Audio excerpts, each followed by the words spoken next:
Everyone welcome back to the Samajik Guru channel. आज हम करने जा रहे हैं क्लास 6 के साइंस की सीईपी वर्कशीट नंबर 2। तो वीडियो को स्टार्ट करते हैं। उससे पहले अगर चैनल पे नए आए हैं तो चैनल को फटाफट से सब्सक्राइब कर लो, क्योंकि यहाँ पर इस तरीके का हेल्पफुल कंटेंट अपलोड होता रहता है। तो चलिए बिना देरी किए वीडियो स्टार्ट करते हैं। तो सबसे पहला क्वेश्चन है, the device use to open और close an electric circuit is called a. तो वो डिवाइस, ठीक है, जिसका कि इस्तेमाल इलेक्ट्रिक सर्किट को ओपन या क्लोज करने के लिए किया जाता है, उसे क्या बोलते हैं? स्विच। ठीक है, मीडिया में भी साथ साथ करते रहते हैं। आंसर है स्विच। अगला क्वेश्चन है कि the bulb glows when the circuit is. तो बल्ब जो है वो कब चमकता है? जब सर्किट जो है वो क्या होगा? क्लोज होगा। ठीक है, तो यहाँ पे लिखा होगा क्लोज, यानी कि बंद होवे। ठीक है, अगला क्वेश्चन देखो, an electric cell produces electricity from. तो जो एक इलेक्ट्रिक सेल होता है वो इलेक्ट्रिसिटी किस तरीके से प्रोड्यूस करता है? तो आंसर है केमिकल एनर्जी के थ्रू। ठीक है, तो जो सेल होता है बेसिकली उसके अंदर केमिकल रिएक्शन होता है, ठीक है, जिसकी वजह से इलेक्ट्रिक करंट जो है वो प्रोड्यूस होता है। ठीक है, यानी कि सेकेंड ऑप्शन जो है वो हमारा करेक्ट है, रासायनिक ऊर्जा। तो इसके बाद देखो बेटा अगला question, the metal cap and metal disc of an electric cell are. तो जो इलेक्ट्रिक सेल के जो मेटल कैप होते हैं, मेटल डिस्क होते हैं, वो जो है वो क्या होते हैं? तो वो पॉजिटिव एंड नेगेटिव टर्मिनल होते हैं। ठीक है, तो पॉजिटिव एंड नेगेटिव टर्मिनल्स, यानी कि पहला वाला जो है रिस्पेक्टिवली लिखा है ना, यानी जो मेटल कैप्स होते हैं वो पॉजिटिव होते हैं और जो मेटल डिस्क होते हैं वो नेगेटिव टर्मिनल होते हैं। ठीक है, तो हमारा थर्ड ऑप्शन जो है वो करेक्ट है। ठीक है, नेक्स्ट क्वेश्चन देखते हैं, question number 5th, which of these component is not necessary for a simple electric circuit. तो एक सिंपल इलेक्ट्रिक सर्किट बनाने के लिए इसमें से किस चीज की जरूरत नहीं होगी? तो इलेक्ट्रिक सर्किट बनाने के लिए जो है वो हमें सेल, वायर, स्विच, है ना, और एक बल्ब की जरूरत होगी। ठीक है, तो यहाँ पर जो है वो फैन लिखा है, तो फैन जो है वो एक एक्स्ट्रा है, इसके बिना भी इलेक्ट्रिक सर्किट बनाया जा सकता है। ठीक है, यानी कि थर्ड ऑप्शन जो है वो हमें जरूरत नहीं है, जो कि है पंखा। अगला क्वेश्चन देखो, the path through which electric current flows is called. तो वो रास्ता जिससे कि इलेक्ट्रिक करंट जो है वो फ्लो करता है, उस रास्ते को क्या कहा जाता है? उसे कहा जाता है सर्किट। ठीक है, सर्किट। इसके बाद देखो नेक्स्ट क्वेश्चन है, द कॉम्बिनेशन ऑफ टू और मोर सेल इज कॉल्ड अ। तो जब दो या दो से ज्यादा सेल को आपस में मिलाया जाता है तो उस कॉम्बिनेशन को क्या कहा जाता है? उसे कहा जाता है बैटरी।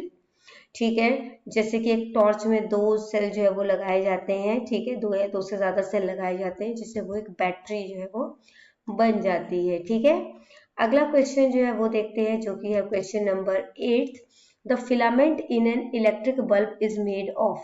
तो इलेक्ट्रिक बल्ब में जो फिलामेंट बना लगा होता है वो किस चीज का बना होता है?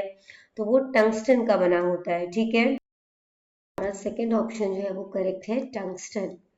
अगला क्वेश्चन देखो, जो कि है question number 9, Riya connects a bulb, cell and wire but the bulb does not glow. तो रिया ने जो है बल्ब भी लगाया, सेल भी लगाया और तार भी लगाई, लेकिन बल्ब नहीं चला। She check and finds the wire is broken from one side. उसने देखा कि जो तार है वो एक जगह से टूटी हुई है। This type of circuit is known as. तो इस तरीके के सर्किट को क्या कहा जाता है? ये ओपन सर्किट है। ठीक है, तो यानी कि खुला सर्किट है। तो एक टूटी तार जो होती है वो अपना रास्ता कंप्लीट नहीं कर पाती, जिस वजह से इसे ओपन सर्किट बोलेंगे, और ओपन सर्किट की वजह से बल्ब जो है वो ग्लो नहीं करेगा। ठीक है, क्वेश्चन नंबर 10 देखो, जो कि है Aman connects to cell in a torch. Aman ने टॉर्च में दो सेल जो है वो जोड़ी with positive ends touching each other. तो जिसमें कि जो पॉजिटिव एंड है वो एक दूसरे को टच कर रहे हैं दोनों ही सेल में। ठीक है, तो इससे क्या होगा? इससे क्या होगा? जो टॉर्च है वो नहीं चलेगी। ठीक है, टॉर्च विल नॉट ग्लो, क्योंकि सेल जो है उसमें पॉजिटिव को नेगेटिव के साथ जो है वो कनेक्ट किया जाता है। ठीक है, तो सेकंड ऑप्शन हमारा करेक्ट है, टॉर्च नहीं जगेगी। अगला क्वेश्चन देखो, जो कि है question number 11, Meena connects a switch in an electric circuit, but even when she turns it on, the bulb does not glow. तो जो मीना है उसने जो है वो स्विच लगाया इलेक्ट्रिक सर्किट में, लेकिन जब उसने उसे ऑन किया तो भी नहीं वो जो है बल्ब चला। ठीक है, what might be the problem, तो प्रॉब्लम जो है वो क्या रही होगी, तो इसमें जो है वो स्विच टूटा हो सकता है, वो जो वायर है वो प्लास्टिक की हो सकती है, सेल खत्म हुई हो सकती है। तो आंसर हो जाएगा ऑल ऑफ द अबव, इनमें से कोई भी हो सकता है ना, सारे ही हो सकते हैं, यानी कि उपरोक्त तो सारे। अगला क्वेश्चन देखो, एक्सपेरिमेंट के दौरान रवि ने चेक किया by connecting a copper wire and a plastic pipe between ends. तो एंड्स में प्लास्टिक पाइप और कॉपर वायर जो है वो लगाया। ठीक है, and between ends A and B of a conduction tester में ए और बी साइड में जो है उसने ये दोनों चीजें लगाई। The bulb glows only with copper wire, तो बल्ब जो है सिर्फ जब कॉपर वायर लगाया तब जगेगी। ठीक है, तो इसका रीजन जो है वो क्या होगा, क्योंकि जो कॉपर है वो एक अच्छा जो है वो कह सकते हो कॉपर जो है वो अच्छा कंडक्टर होता है, अपने अंदर से इलेक्ट्रिसिटी को पास आउट होने देता है। ठीक है, जबकि प्लास्टिक जो है वो एक इंसुलेटर होता है। तो क्यों नहीं जली, ये क्वेश्चन था। ठीक है, तो क्यों नहीं जगी थी, क्योंकि प्लास्टिक जो है वो एक इंसुलेटर है। ठीक है, यानी कि फर्स्ट ऑप्शन जो है वो करेक्ट है, या प्लास्टिक बिजली का कुचालक है। अगला क्वेश्चन जो है वो देखते हैं, क्वेश्चन नंबर 13 जो कि है रोहित प्लेसेस अ की यानी कि metal between two wires in his circuit and the bulb close. उसने एक जो है वो चाबी लगाई दोनों सर्किट के बीच में जो कि मेटल की बनी हुई थी, और बल्ब जो है वो चलने लगी। ठीक है, व्हाट डज दिस शो, तो ये क्या जो है वो दिखाता है, तो ये दिखाता है कि जो की है वो एक कंडक्टर है। ठीक है, यानी मेटल जो है वो कंडक्टर होता है। ठीक है, चाबी जो है वो बिजली का सुचालक है। अगला क्वेश्चन देखो जो कि है हमारे पास question number 14। Arjun forgets to insert cell in the torch and switches it on. Arjun ने जो है वो टॉर्च जो है वो ऑन तो कर दी, लेकिन वो उसमें सेल डालना भूल गया। तो उसने क्या ऑब्जर्व किया, तो वो ऑब्जर्व करेगा कि जो बल्ब है वो नहीं जगेगी। ठीक है, बल्ब डज नॉट ग्लो, तो तीसरा ऑप्शन जो है वो करेक्ट है, बल्ब नहीं जगेगा। अगला क्वेश्चन देखो, Neha observes that the torch bulb glows only when the metal cap of one cell touches the metal disc of another cell, why.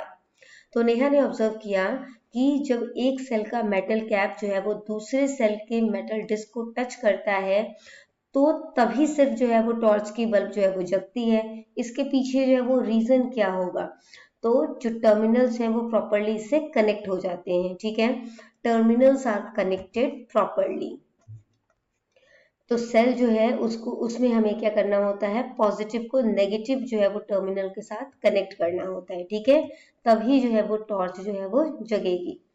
अगला क्वेश्चन देखो, Priya uses a metal spoon to connect the circuit and finds the bulb close. Priya ने metal spoon का इस्तेमाल किया और देखा कि bulb जो है वो जगने लगी। ठीक है, what does this tell us about metals, तो ये मेटल के बारे में हमें क्या बताता है कि मेटल जो है वो इलेक्ट्रिसिटी को कंडक्ट करता है। ठीक है, मेटल्स कंडक्ट इलेक्ट्रिसिटी। ठीक है, यानी कि हमारा जो सेकंड ऑप्शन है वो करेक्ट है। अगला क्वेश्चन देखो, अ bulb doesn't glow even after checking all connection. एक बल्ब जो है वो नहीं जगी जबकि हमने इसके सारे कनेक्शन जो है वो चेक कर लिए। When replaced with a new bulb it glow, तो जब बल्ब जो है उसको ही बदल दिया गया तब वो जगेगी। इसके पीछे रीजन जो है वो क्या होगा, तो इसके पीछे रीजन देखो क्या हो सकता है। First bulb filament was broken, तो पहला जो बल्ब था उसका फिलामेंट टूटा हुआ था, ये हो सकता है ना। तो अगर जो है वो बल्ब का फिलामेंट टूटा हुआ होगा तो सर्किट जो है वो क्या हो जाएगा, ओपन हो जाएगा, और ओपन सर्किट में बल्ब ग्लो नहीं करता, यानी कि हमारा फर्स्ट ऑप्शन जो है वो करेक्ट है। ठीक है, अगला क्वेश्चन देखो, two cells are connected in opposite direction in a circuit. तो दो सेल हैं ऑपोजिट डायरेक्शन में कनेक्ट किए गए हैं। What will happen to the bulb, तो बल्ब को जो है वो क्या होगा, इट डज नॉट ग्लो, ये नहीं जगेगी। ठीक है, तो जो है हमारे पास थर्ड ऑप्शन जो है वो करेक्ट है। ठीक है, नहीं जगेगा। अगला क्वेश्चन देखो, a student uses a wooden stick instead of a wire in a circuit. तो एक स्टूडेंट जो है वो वायर की बजाय वुडन स्टिक का इस्तेमाल करता है। ठीक है, the bulb does not glow because, तो बल्ब जो है वो नहीं जगेगी। क्यों नहीं जगेगी? क्योंकि वुड जो है वो एक इंसुलेटर है। ठीक है, वुड अपने अंदर से इलेक्ट्रिसिटी को पास आउट नहीं होने देता, जिस वजह से जो बल्ब है वो नहीं जगेगी। ठीक है, तो फर्स्ट ऑप्शन जो है वो हमारा करेक्ट है कि लक्कड़ बिजली का कुचालक है। अगला क्वेश्चन देखो, question number 28, label the part A of electric bulb. तो ये पतली सी तार है जो बल्ब में होती है। ठीक है, तो ये क्या होता है? तो ये होता है फिलामेंट। ठीक है, तो हमारा सेकंड ऑप्शन जो है वो करेक्ट है, जो कि है फिलामेंट। तो बच्चों करते हैं इस वीडियो को यहीं पे खत्म। आई होप सारे ही क्वेश्चंस आपको अच्छे तरीके से क्लियर हो गए होंगे। अगर वीडियो पसंद आई तो लाइक जरूर करिए। Bye bye.